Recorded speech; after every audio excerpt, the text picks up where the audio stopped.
Amém. Paz do Senhor, irmãos, bom dia. Espero que vocês tenham tido uma boa noite de sono e que nesta manhã estejamos aqui prontos a continuar a nossa jornada, falando sobre personagens bíblicos, amém? Olha para quem está atrás de você, cumprimenta o seu irmão, sua irmã, desamassa aí com um sorriso.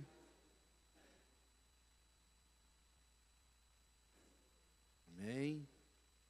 Muito bem, nós estamos na nossa lição de número 3, mas antes de entrar na lição, eu quero dizer para vocês que a Sociedade Bíblica do Brasil, ela está com um projeto, levar a Bíblia, o livro da paz, a todas as famílias brasileiras.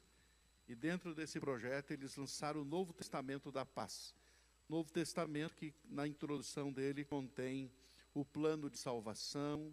Na introdução dele tem como ler a Bíblia, como a pessoa pode fazer para ler a Bíblia, e também vários textos para momentos especiais na vida das pessoas. A letra, onde Jesus fala, a letra escrita de vermelho, e a Sociedade Bíblica lançou, então, esses pequenos cases com 15 Novos Testamentos. E nós compramos uma caixa que vem 120, né? Não case, 120 Novos Testamentos, que dá 8 cases desses daqui. 4 deles o DOB já ficou para um projeto de evangelismo que o Departamento de Homens vai desenvolver. E nós temos 3 ainda, se você desejar adquirir para dar de presente para um vizinho, para um familiar, é um excelente presente, uma maneira de você evangelizar também. O casezinho com 15 Novos Testamentos custa R$ 75, ou seja, é R$ 5 cada Novo Testamento desse, né? R$ 5 cada um, e o casezinho R$ 75.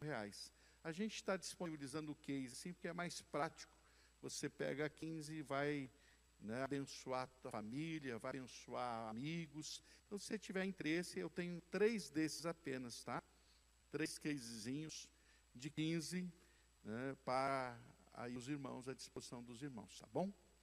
Muito bem, queridos irmãos, nossa lição 3, João Batista e suas mensagens contundentes, né? Como eu disse, continuamos falando sobre personagens bíblicos, e o nosso personagem de hoje é João o Batista.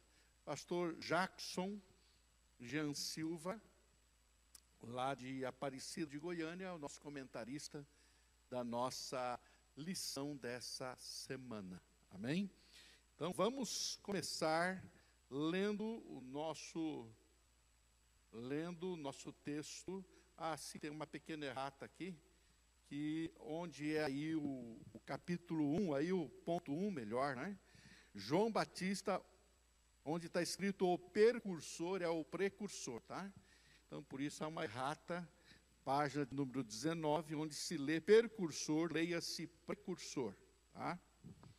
Muito bem, abra aí a sua Bíblia ou a sua revista, está impresso na revista o nosso texto bíblico inspirativo. Mateus 3, de 1 a 12. Mateus 3, de 1 a 12, é o nosso texto inspirativo, tá? Então só tem mais um case, já pegaram 2 aqui, né? Então não tem mais nenhum, a irmã Rosalice já pegou o terceiro ali. Depois, se você quiser mais, você fala comigo, a gente faz o pedido para a Sociedade Bíblica. Semana que vem o pastor Leandro vem para trabalhar a divulgação do projeto do nosso seminário de ciência bíblica, e ele pode trazer para a gente. Então, se você tiver interesse, fala comigo, a gente anota o seu nome e a gente fica com mais alguns cases aí, tá bom? Quem tiver interesse.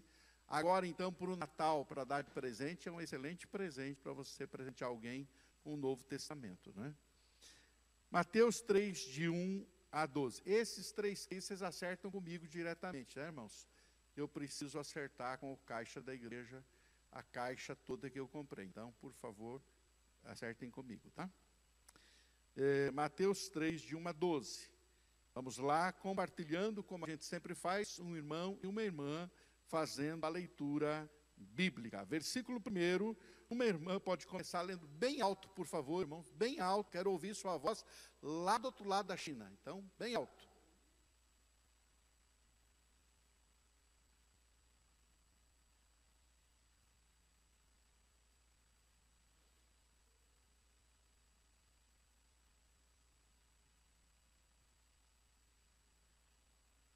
3. Então,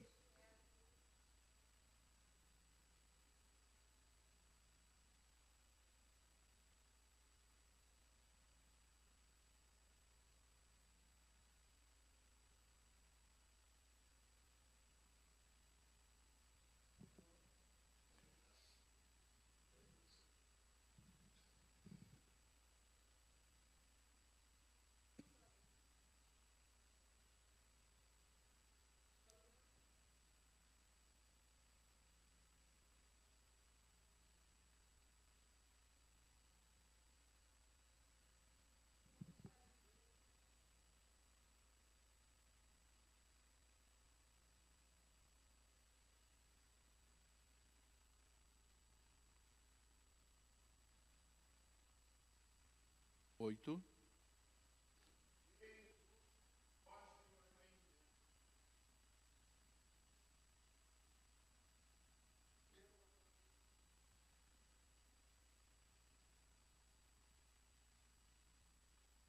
Minha irmã, lendo 10.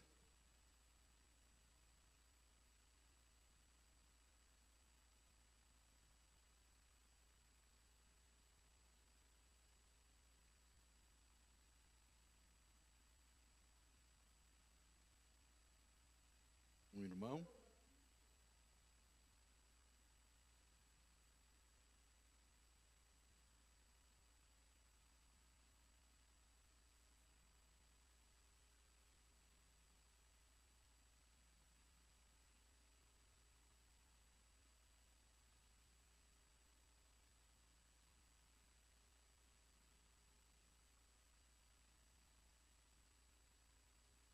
Amém. Obrigado, irmãos. Vamos recitar juntos o texto áureo, todo mundo junto? Vamos lá? 1, 2 e 3.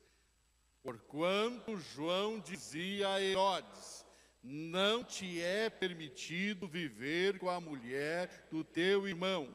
Marcos 6:18. Mais uma vez? 1, 2 e...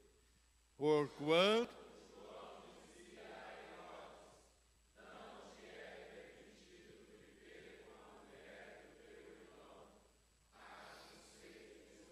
Amém. Vamos orar. Cura sua cabeça, feche seus olhos. Vamos pedir ao Espírito Santo que ilumine as nossas mentes e que aprendamos a palavra bendita do Senhor. Irmã Sônia Cruz, ora conosco nesse momento. Uhum.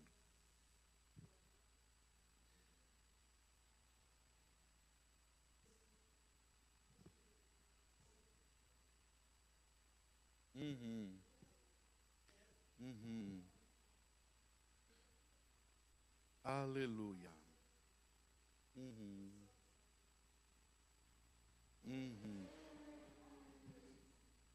Amém, amém.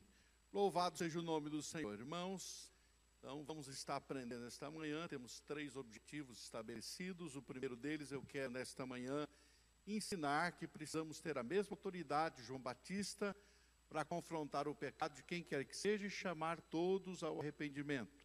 Esse é o primeiro foco do nosso ensino esta manhã. Em segundo lugar, quero ensinar que João sabia qual era o seu papel. Ele não era o Cristo e que em sua humanidade teve esses momentos de crise, de dúvidas, né? Ele sabia exatamente quem ele era e também era um ser humano como qualquer um de nós, com seus momentos de dúvidas.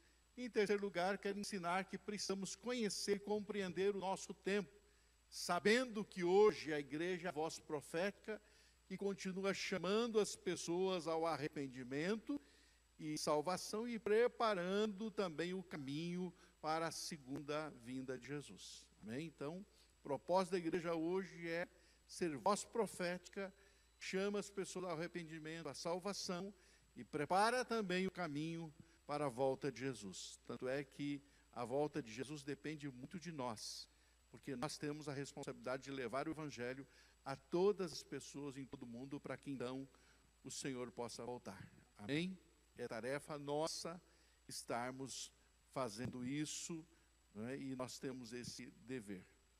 Muito bem, dito isso, o nome João significa Deus teve misericórdia no hebraico, Yohanan, Seu apelido é devido ao batismo que praticava.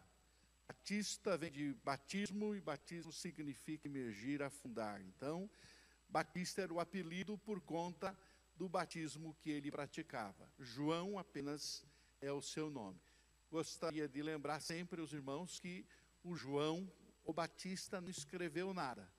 O João que escreveu o Evangelho é o João, que é o apóstolo de Jesus, que escreve a primeira, a segunda e a terceira carta, e que escreve o Apocalipse também.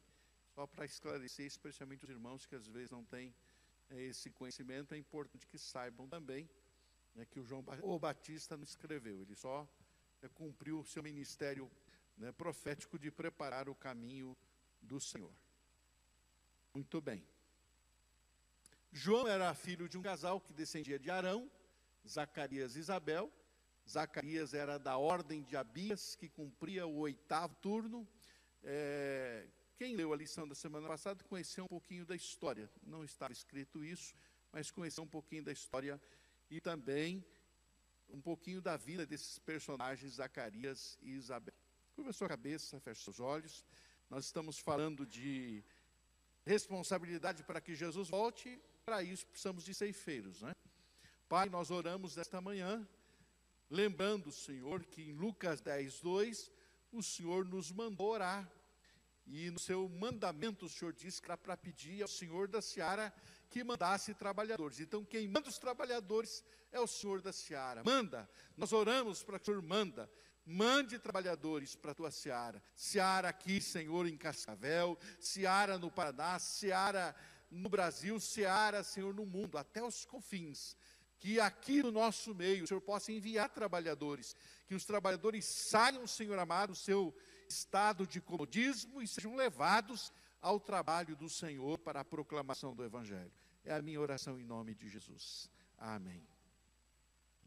Então, o Zacarias era do 8º turno, o turno de Abias, e os sacerdotes, filhos de Arão, eram divididos em 24 turnos por ano, sendo que cada um desses turnos cumpria 15 dias de serviço no templo.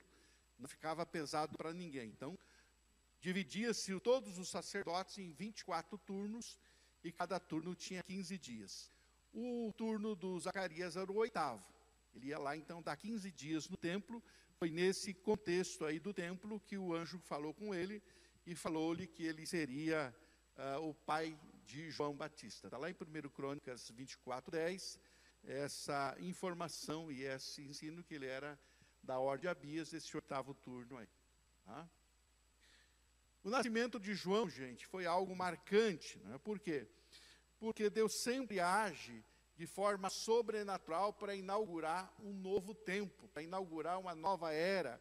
E Isabel e Zacarias eram idosos e com agravante, a Isabel era estéril. Além de serem idosos, o que complicava a geração de filhos, a Isabel ainda tinha esse agravante de ser estéril. Então Deus vai sempre fazer algo diferente para marcar um novo tempo, né, uma coisa diferente. Era realmente um sinal diferente. Quando os amigos de Zacarias e de Isabel vão até a casa deles, eles ficam surpresos, né? E ficam surpresos com tudo que acontece. A mudez do Zacarias, né? Quando nasce o João, já tem um nome, querem pôr o nome de Zacarias, ele não deixa, o nome vai ser João, e tudo isso causa admiração naqueles que estão próximos à família de Zacarias e de Isabel. Mas o fato é que sempre o Senhor entra na história sempre de uma forma impactante, né? E isso é maravilhoso sempre, né? Há essa manifestação, esse impacto, né, dessa mudança de tempo. Então, João Batista inaugurou um novo tempo. E o seu ministério chama a atenção por diversas razões, né? Entre elas, a primeira delas é que ele era o primeiro profeta que surgia depois de um período de 400 anos de silêncio profético, né? Ou seja, onde Deus não havia levantado nenhum profeta à nação, a Israel como nação. De repente, 400 anos depois, esse silêncio profético é rompido. E é interessante, irmãos, que João Batista, ele não realizou um milagre sequer. E Jesus vai dizer que ele foi o maior de todos os profetas, né? Porque, na verdade, né, o que ele fez e a sua mensagem era mais importante do que o cumprimento de qualquer sinal, de qualquer prodígio, qualquer maravilha. A mensagem dele era uma mensagem contundente de preparar o caminho para o Messias, né? Então ele levanta agora Zacarias. E nesse período, né, que ficou sem nenhum mensageiro de Deus, especificamente nenhum profeta, né, é o também chamado período interbíblico. E é interessante, irmãos, olha aqui para mim bem com bastante atenção. Deus nunca está inativo na história. Então Deus não está fazendo nada, só está deixando o tempo passar. Não, Deus nunca está inativo na história. Ele está sempre agindo. E nesse período interbíblico ele estava agindo também. O que ele estava fazendo?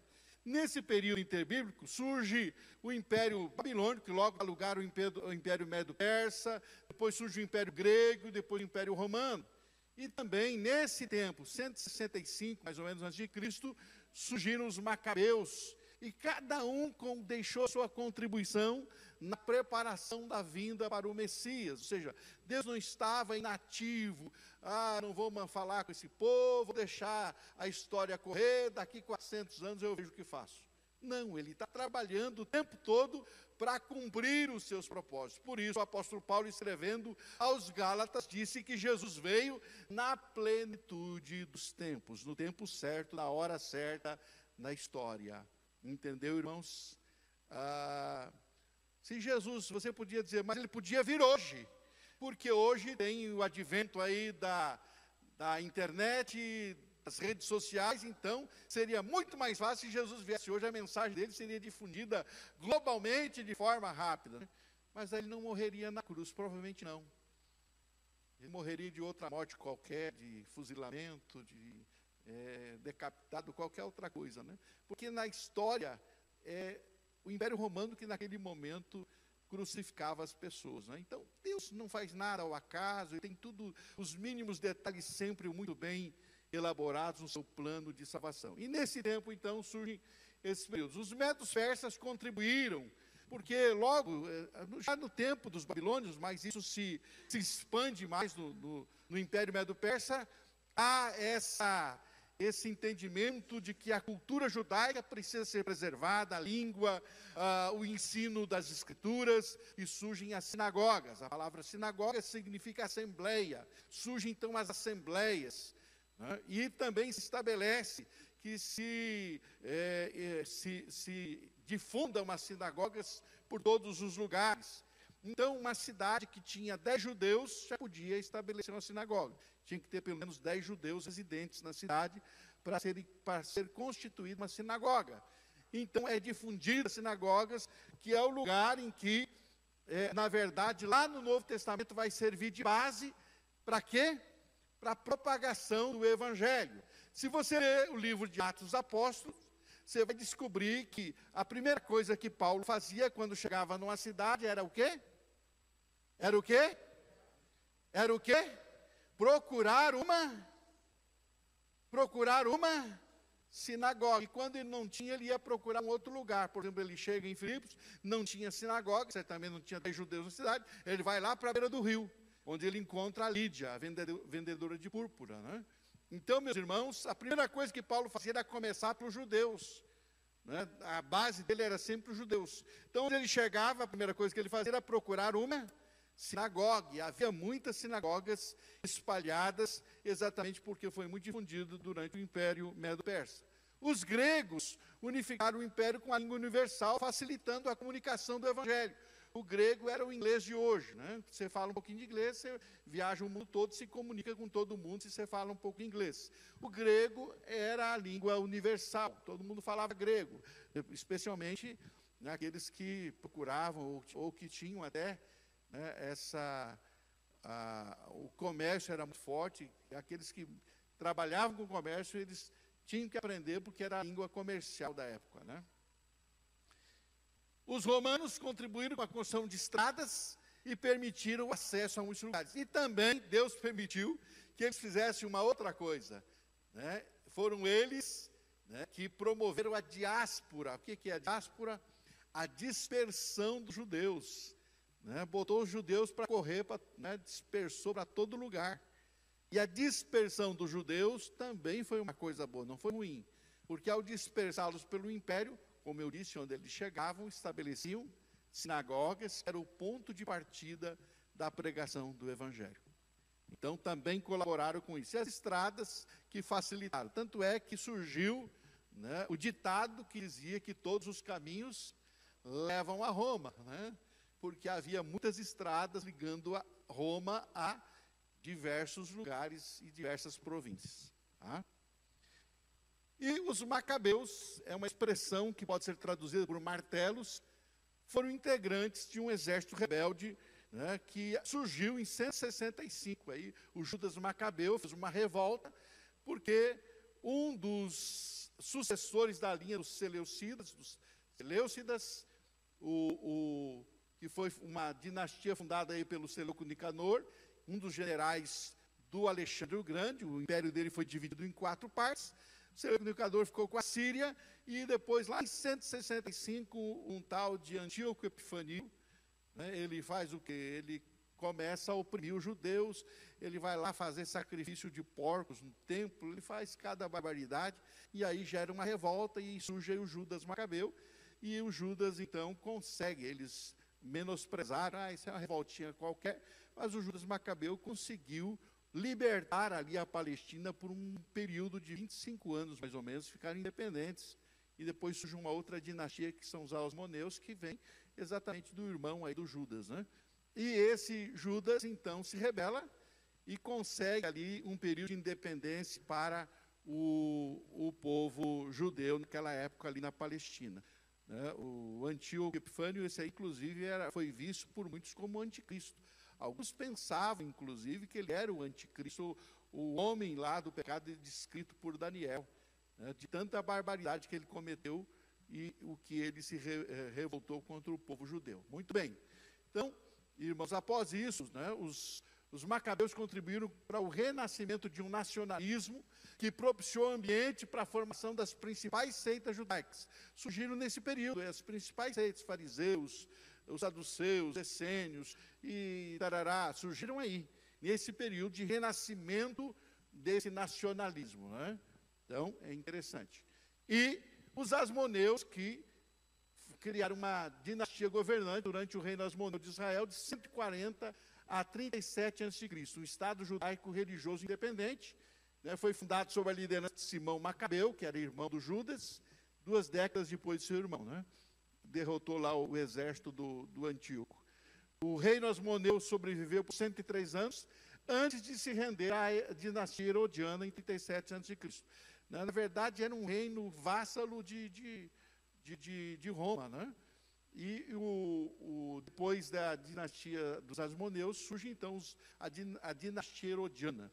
Você vai encontrar vários Herodes no Novo Testamento, não é nome próprio, é o nome dessa dinastia aí, que surgiu depois dos Asmoneus, que na verdade era uma monarquia sujeita ao Império Romano. Eles tinham uma certa liberdade, um certo poder, mas quem governava mesmo era o Império Romano. Bom, mas por que estamos citando aqui os macabeus? Porque eles colaboraram também, preparando, né, todo o ambiente religioso para a época da vinda de Jesus, e que nós estamos falando aquele que foi o seu precursor, o João Batista. Então, em primeiro lugar, João Batista chamou a atenção, porque foi o primeiro profeta depois de 400 anos de período interbíblico, ou período de silêncio profético, né? Então, por isso, ele chamou a atenção. Ele surge e diz, olha, um novo tempo está surgindo. Deus vai fazer alguma coisa diferente.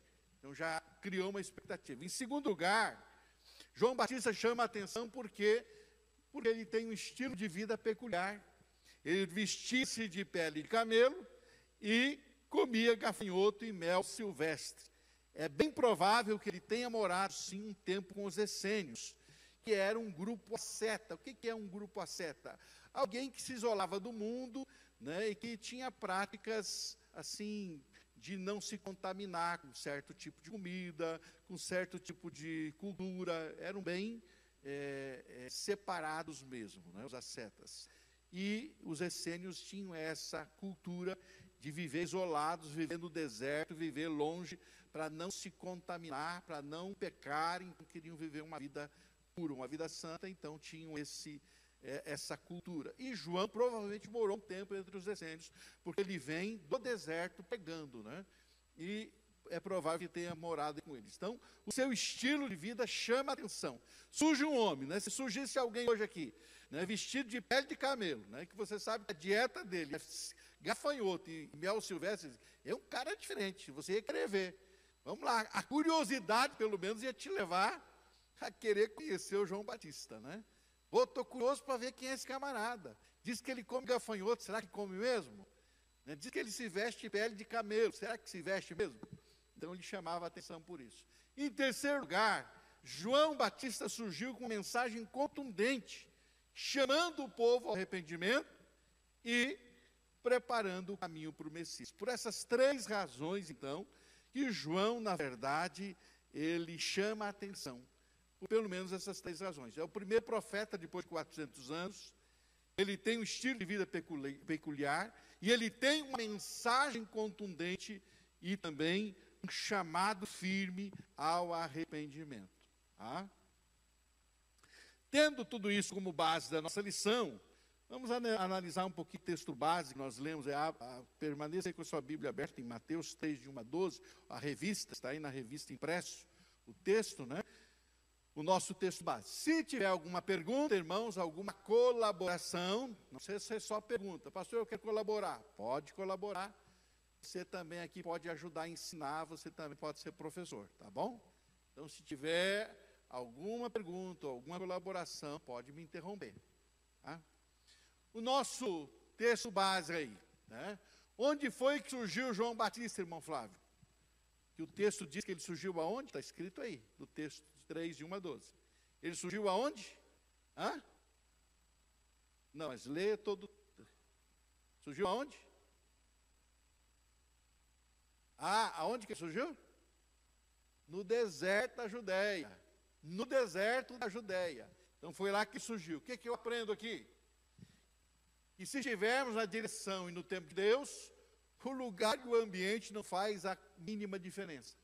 O lugar não é desculpa para sermos improdutivos. João não foi para Jerusalém, não foi para um grande centro, não foi para as grandes multidões, ele foi para onde? Para o deserto da Judéia.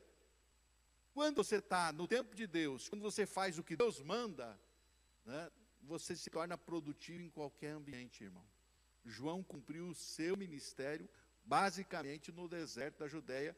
Ele não ia às multidões, as multidões iam até ele, porque, na verdade, quando você está dentro do plano de Deus, da vontade de Deus, né, você se torna produtivo, não importa o lugar que você estiver. Eu não estou produzindo porque a minha vida é um deserto. A sua vida é um deserto para produzir, irmão. Você pode produzir em qualquer deserto se você estiver dentro da vontade de Deus, no tempo de Deus e fazendo o que Deus quer que você faça. Amém? Pode até não ser a produtividade que as pessoas olhem e vejam, mas diante de Deus você vai estar sendo produtivo, fazendo exatamente o que Ele quer que você faça. Amém? Compreendamos isso. Está perdido, tem que estar, exatamente, você vai produzir se você estiver no tempo, na hora de Deus, o lugar não importa. Tá? Qual era a mensagem de João Derli?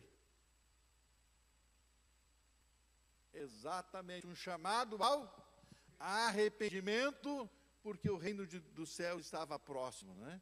O rei estava chegando, que coisa magnífica, que coisa impactante, o rei estava chegando, o rei estava vindo, o reino dos céus estava chegando junto com o rei, porque onde o rei chega, o reino chega com ele também, aleluia, louvado seja o Senhor. Se o rei chegou na sua vida, o reino chegou na sua vida, o reino dos céus está presente, né? Eu não consigo entender algum crente que, minha vida está no inferno. Como pode? Se o rei está na sua vida, e ele é o rei, o reino dos céus, e está na sua vida, não pode ter inferno na sua vida. Tem que ter céu na sua vida, meu irmão. Céu, não inferno, em nome de Jesus. Como João se identifica? Como é que ele se identifica, irmão Jaime? Como é que ele se identifica? A voz que clama, aquele que estava cumprindo a profecia de Isaías. Isaías 40, de 1 a 11, está lá na profecia de Isaías, né? Que haveria alguém que seria a voz que clama no deserto, que endireitaria os caminhos tortuosos. aplanaria os caminhos escabrosos, né? João se identifica exatamente como aquele que está cumprindo a profecia de Isaías. Estou cumprindo aqui o que Isaías falou. A palavra de Deus se cumpre, literalmente e cabamente. Louvado seja o nome do Senhor. Como era a mensagem de João? Versos 7 a 10. Como era a mensagem dele?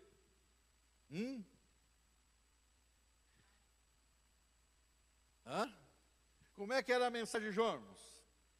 Como é que era? Versos 7 a 10. Como é que era? Está aí na sua revista, aí, impresso. Como é que era?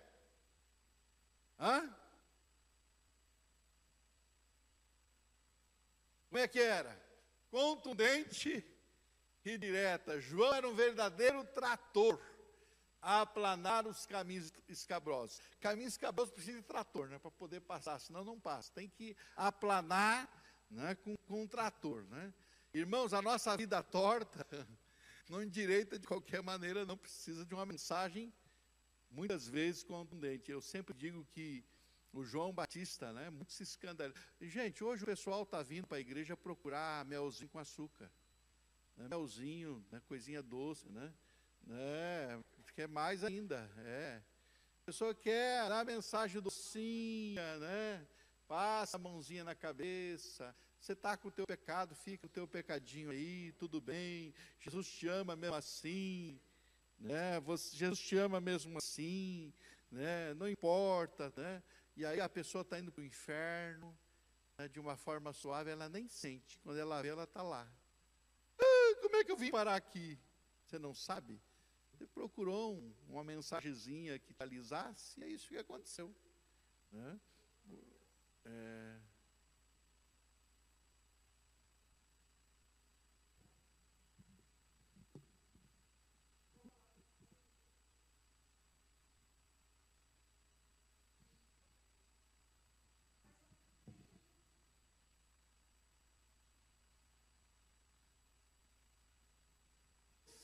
Salada de fruta, né? Salada de fruta, né, irmão? Versos 8 a 11, irmãos. O batismo de João era apenas a marca do início de uma vida diferente. As pessoas que eram batizadas precisavam produzir frutos que evidenciassem o arrependimento e a mudança de vida. O batismo era só a marca de que eu estou disposto a mudar de vida, que eu estou começando uma nova vida. O batismo em si não tem nenhuma mística, não tem nada de sobrenatural, ele é simplesmente a marca do sobrenatural que acontece no seu coração, que é o verdadeiro arrependimento que gera a mudança de vida, né? E não tem nada melhor do que isso. Amém, queridos? Muito bem. Dito isso, vamos aos tópicos da lição, porque a nossa hora sempre voa. Já é 10h25, né? Nossa hora sempre voa aqui quando a gente começa a falar. Então, João Batista, o precursor humano do Messias. João teve um ministério muito curto, irmãos. Aprendo aqui uma outra verdade. Não é a extensão do ministério, não é o tempo, é que realmente você precisa fazer o que Deus ordena que você faça. Às vezes seu ministério pode ser até curto, mas se ele fizer o que tem que ser feito, é o suficiente, né? O importante é que o cumpramos plenamente, né? Ele cumpriu plenamente nesse seu ministério curto. Eu creio que o ministério dele teve, né, quem sabe, o mesmo tempo, cerca de 3 anos, quem sabe nem isso, né? De ministério, era mais ou menos o tempo de Jesus. Ele surgiu um pouquinho antes de Jesus, preparando o caminho do Senhor, mas bem pouco antes. Tanto é que logo depois ele já está apresentando Jesus, que Jesus está começando o ministério dele, e ele já diz, olha ali o Cordeiro de Deus tira o pecado do mundo. Então ele já está apresentando Jesus, né? Então isso é interessante. Vamos destacar algumas outras coisas. Primeiro, João foi usado para pôr fim a um período, né, de silêncio profético. Então nós já vimos isso. João tinha uma missão, preparar as pessoas para uma nova era, chegada do reino dos céus. Ele tinha uma mensagem clara, tinha coragem para entregá-la de forma direta e sem rodeios. E não importava quem, se era publicano, se era o judeu religioso, se era o Herodes, né, que merecia às vezes levar-lhe umas lapadas, como ele mesmo falava, né, para o Herodes, como é que ele estava. O interessante é que ele tinha uma missão, ele estava pronto a cumprir a missão dele, estava cumprindo com a sua missão. João, embora dotado de grande poder, sua mensagem era poderosa. Ele não tinha um poder o poder dele não era para manifestação de sinais e prodígios, mas era uma mensagem poderosa e convincente. Eu creio que a mensagem de João era como uma espada que entrava lá no profundo da alma das pessoas, porque as pessoas vinham, né, diante dele, o texto diz que vinham, né, publicanos, pecadores, soldados, vinha gente de todas as classes sociais, né? E, né, na verdade, ele sabia, embora dotado de grande poder e influências, ele sabia perfeitamente quem ele era. Abra a Bíblia em João aí, irmãos. Vamos rapidamente. João, capítulo 1, versos 19 a 23. E outra pessoa abre para nós João 3, 28 e 29. João 1, 19 e 23. Quem achou, levanta a mão. Quem achou, levanta a mão, rapidinho. A Renata lá, João 1, 19 a 23. Quem achou João 3, 28 e 29, levanta a mão. João 3, 28 e 29, alguém achou? Lá o Jonathan vai ler também logo depois então. Pode ler para nós, Renata. João 1, 19 a 23. João 19 a 23. E este é o testemunho de João, quando os judeus mandaram de Jerusalém sacerdotes e levitas para que perguntassem: quem és tu?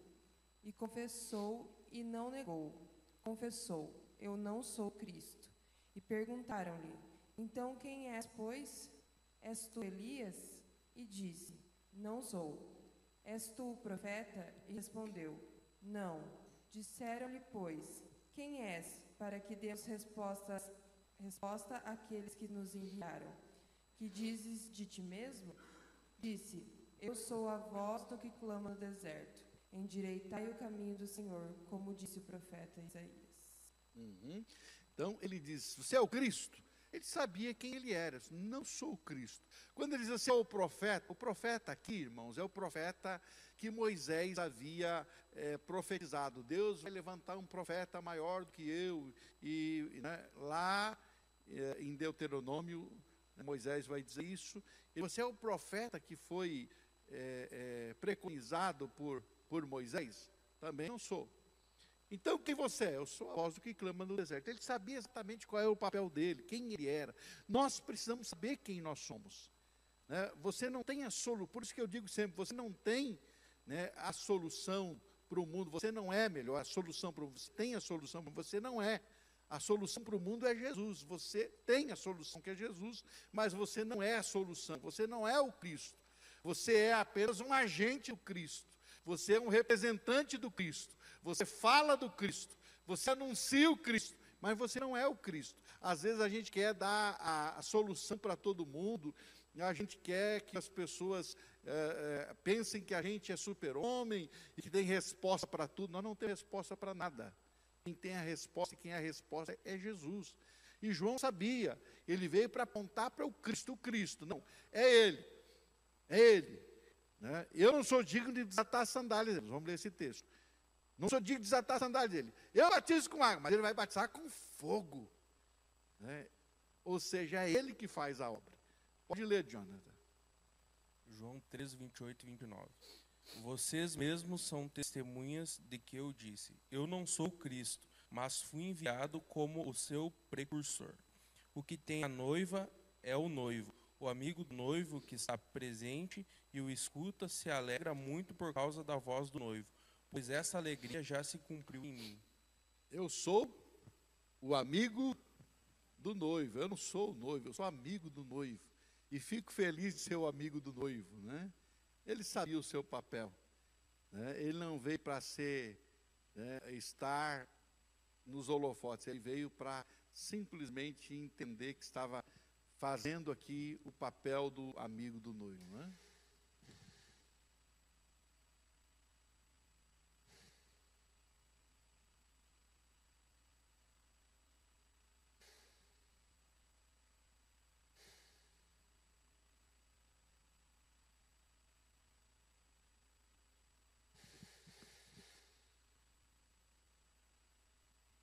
Eu acho. Pronto, eu acho que deu um panelino. Eu acho que deu uma. Muito bem, gente, vamos continuar. Então, João, em quarto lugar, gente, nós vimos aqui, né, que, embora, terceiro lugar, nós estamos aqui vendo, né, que embora dotado de grande poder e influência, ele não se deixou, né, deslumbrar pela fama, mas ele reconheceu quem ele era, realmente, né? Ele não permitiu que a fama, por atrair multidões, lhe roubasse a sobriedade e o foco de quem ele era, e quem deveria aparecer não era ele, sim o Messias. 1:26 e 27, alguém acha para nós 1:26 e 27? João 1:26 e 27. E outro, alguém acha João 3:30. Levanta a mão quem achou João 1:26 e 27, a irmã Josiane. João 3:30, alguém que achou, levanta a mão. Lá atrás o Eduardo. Pode ler João 26 e 27, minha irmã. João 1:26 e 27. Respondeu-lhe João: Eu batizo com água, mas no meio de vós está quem vós não conheceis, o qual vem após mim, do qual não sou digno de desatar-lhes as correias das sandálias. Estas coisas se passaram em Betânia, do outro lado do Jordão, onde João estava batizando. No dia seguinte, viu João a Jesus, que vinha para ele e disse: Eis o Cordeiro de Deus que tira o pecado do mundo. Amém. Obrigado, irmã. Então veja só que ele vai dizer, não eu batizo com água, vem outro que é maior do que eu, é ele que é maior do que eu. 3:30, diz o quê? Convém que ele cresça e que eu diminua. Convém que ele cresça e que eu diminua. Ou seja, João, né, sabia que quem deveria aparecer era o Messias e não ele. Então ele não tem aqui essa prerrogativa de mostrar quem ele é, de apresentar credenciais. Não é essa a prerrogativa. Também, em quinto lugar, João foi importante para preparar o núcleo de discípulos de Jesus. João 1:35 a 42. Se alguém achou, levanta a mão. João 1:35 a 42. João preparou o núcleo, e os primeiros discípulos de Jesus saíram da onde? Saíram da onde? Dos discípulos de João. Alguém achou? Pode ler. João 1:35 a 42.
Obrigado.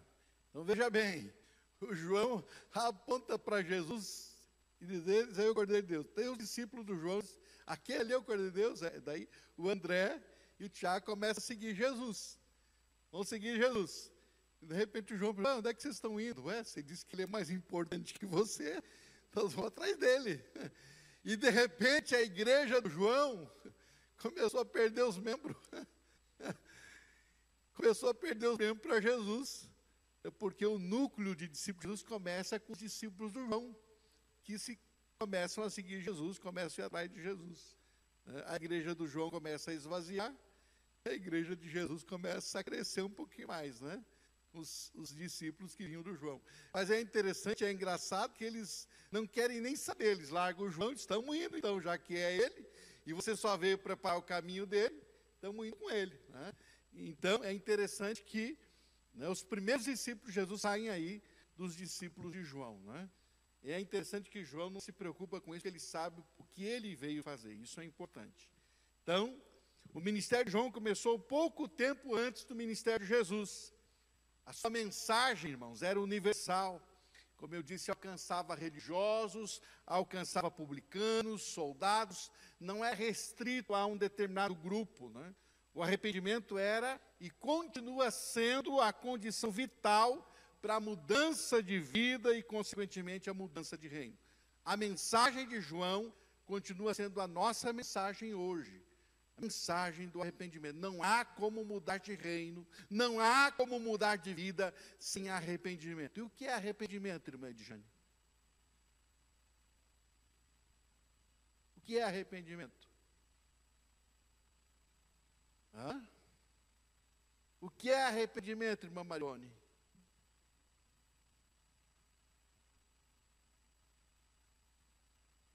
O que é arrependimento, irmão William?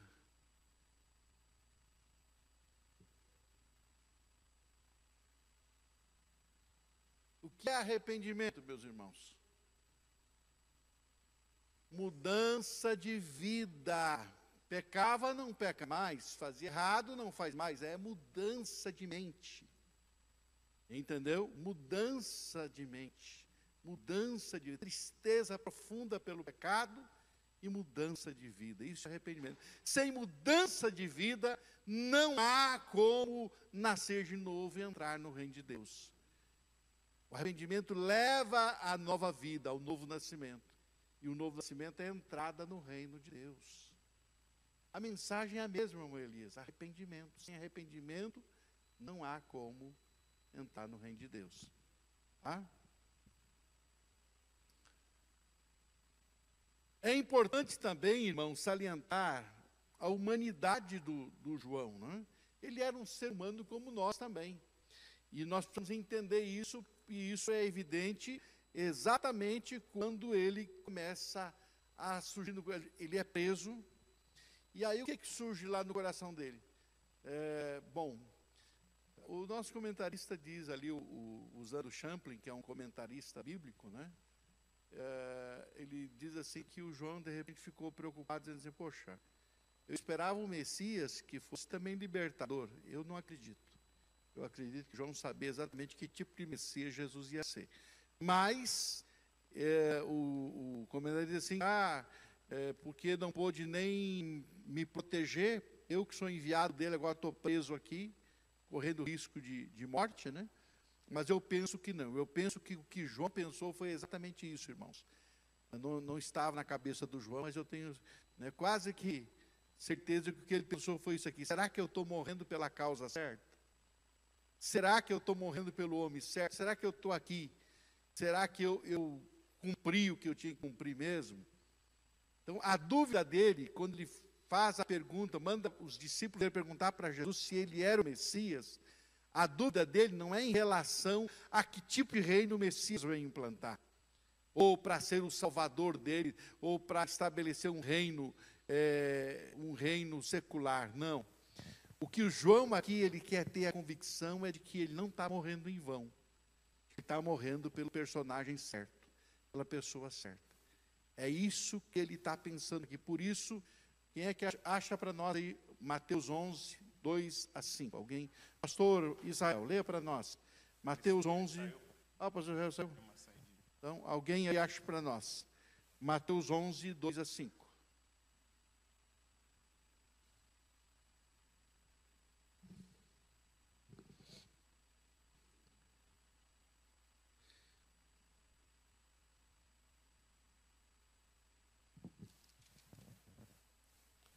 E João, ouvindo no cárcere falar dos feitos de Cristo, enviou 2 dos seus discípulos, a dizer-lhe, és tu aquele que havia de vir, ou esperamos outro? E Jesus respondendo disse-lhe, ide e anunciai a João as coisas que ouvis e vedes. Os cegos veem, os coxos andam, os leprosos são limpos, e os surdos ouvem, os mortos são ressuscitados, e aos pobres é anunciado o Evangelho. Amém, obrigado. Jesus responde com estas palavras. Diga para João o que vocês estão vendo. Por quê? Porque isto aqui é um sinal claro de que eu sou o Messias. Pois não.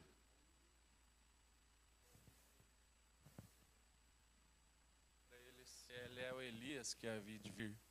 E ele fala que não. Sim. Mas daí lá na frente Jesus fala que ele veio, que era o João Batista, que os discípulos entenderam que era o João Batista, mas que eles não reconheceram ele como Elias. Mas o Elias falou, O João Batista disse que não era Elias.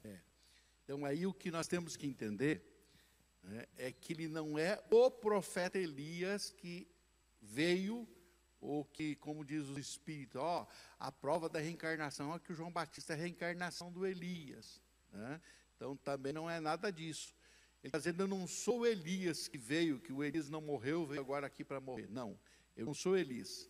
E o que Jesus quis dizer é que a mensagem dele, contundente, que o estilo dele era o mesmo de Elias, e que, mais ainda, e os comentaristas vão dizer que ele não era o Elias, mas ele veio no mesmo espírito de Elias. No espírito de Elias. Elias veio para marcar uma geração e veio para uma mensagem contundente confrontar. Ele veio confrontar a idolatria do tempo de Acabe, de Jezabel, e o João veio com uma mensagem forte e poderosa também.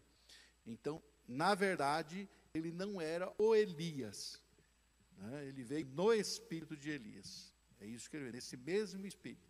Pastor, acho interessante nessa passagem em que João envia os mensageiros a Jesus, que lendo no Evangelho de Lucas, no 7:20, Jesus, a partir do 7:18, ele vai falando essas coisas, né? Avisa para ele que esses sinais que estão acontecendo aqui, para tirar essa dúvida do coração de João Batista.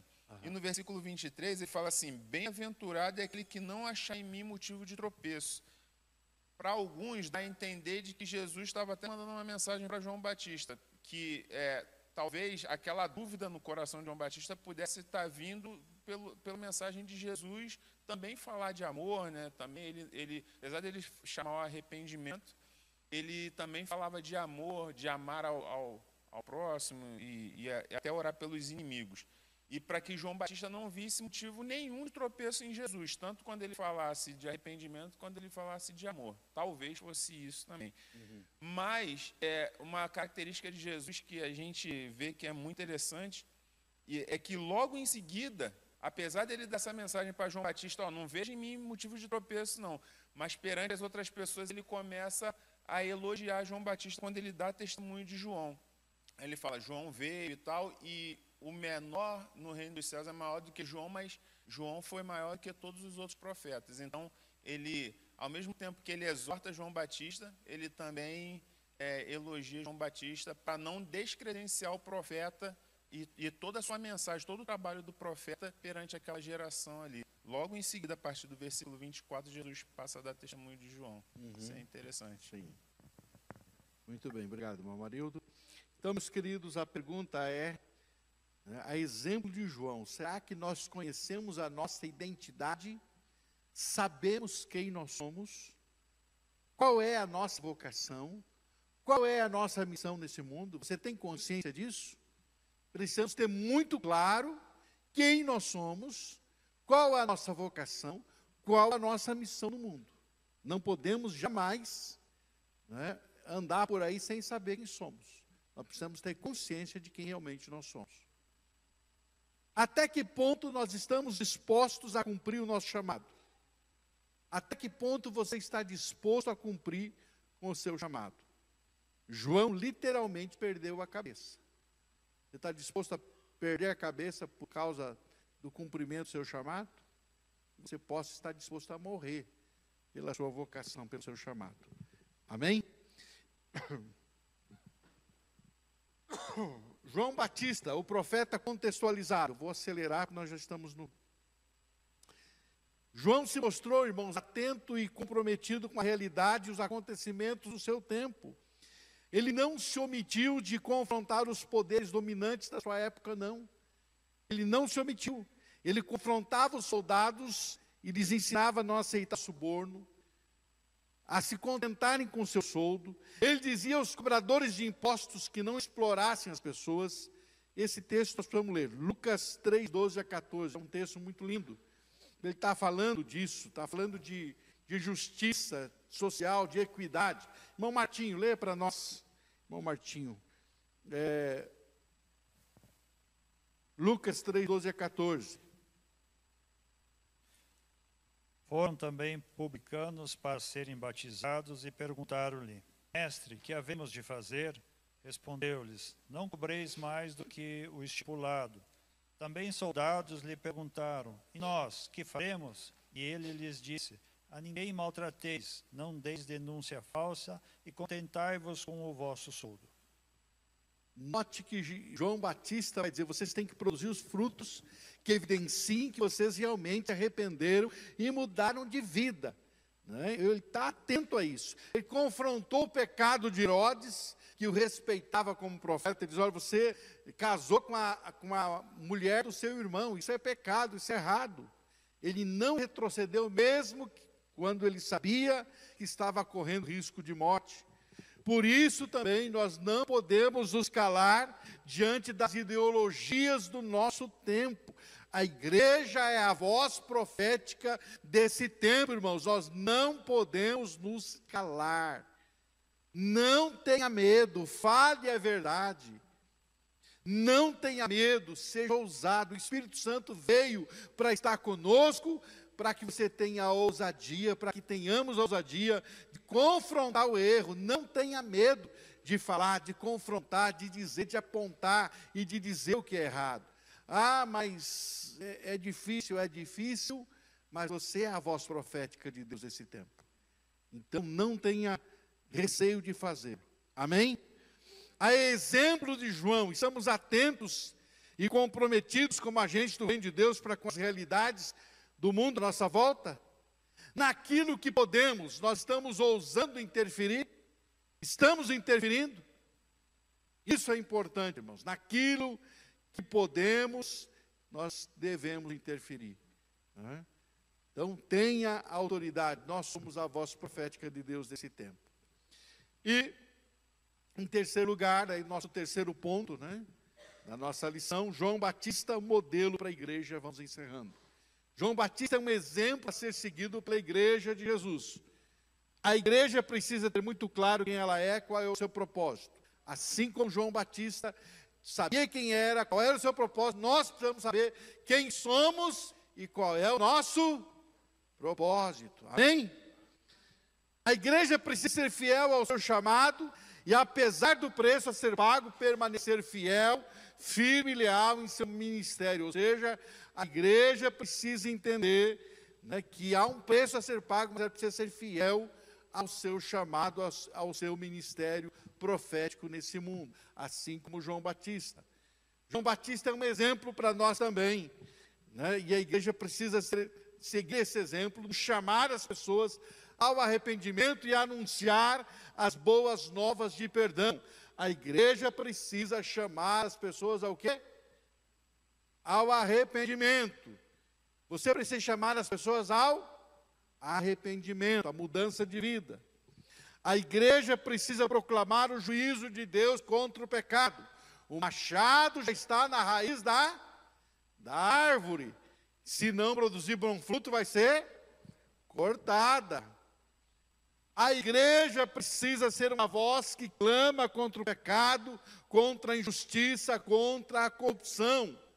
E preciso lembrar você que a igreja é você, sou eu, somos nós. Então, somos nós quem temos que abrir a boca. Não é essas quatro paredes aqui não, irmão. É você e eu que precisamos fazer isso. A igreja precisa confiar e crer na soberania de Deus, mesmo que não consiga compreender claramente o plano todo. João não sabia o plano todo, ele não conseguiu compreender o plano todo. Você não precisa saber o plano todo. Ah, como é que vai ser quando é nesse tempo que o Senhor vai restaurar o reino de Israel? Isso não compete a você, você não precisa saber isso. Você precisa saber que você tem o Espírito Santo para pregar o Evangelho, para proclamar as boas novas até os confins da terra. É isso que vocês precisam saber. Nós não sabemos o plano todo. Como é que vai se dar? Como é que vai ser? Como não vai ser? Não sei. O importante é você estar fazendo o que foi chamado para fazer e preparado para a volta do Senhor Jesus.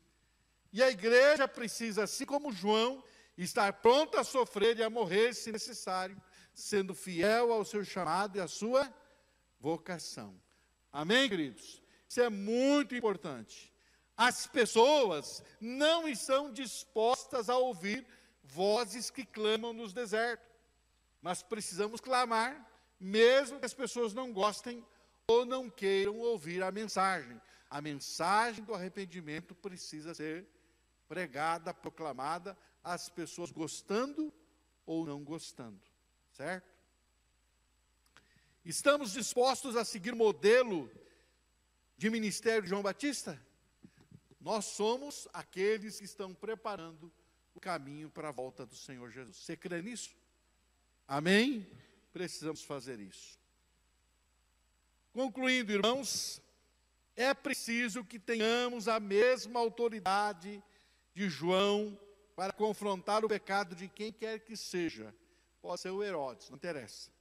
E chamar a todos ao arrependimento. É preciso que saibamos qual é o nosso papel. Não somos o Cristo, mas representamos o Cristo. Precisamos conhecer e compreender o nosso tempo, sabendo que hoje a igreja é a voz profética, que continua chamando as pessoas ao arrependimento e à salvação, preparando o caminho do Senhor para a segunda vinda de Jesus. E precisamos conhecer e compreender o nosso tempo, gente. Conhecer e compreender para poder também atuar nesse tempo, né?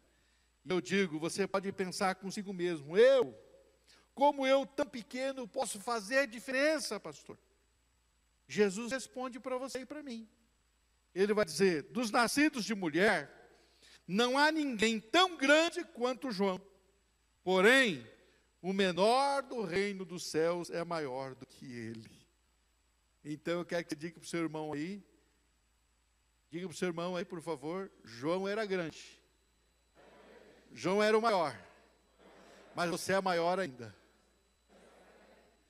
Quem falou isso foi Jesus. Ele disse, João foi o maior, mas eu vou dizer uma coisa para vocês, o menor no reino dos céus é maior do que João. Então você hoje é maior do que João. Mas é você mesmo, você é maior do que João. Jesus é quem disse isso, o menor no reino dos céus, ele é maior do que João. Amém, queridos? Alguma pergunta? Nosso horário está estourado já agora, é 7:11. As nossas classes são mais atrasadas que eu hoje, né? Alguém tem alguma pergunta? Alguma colaboração?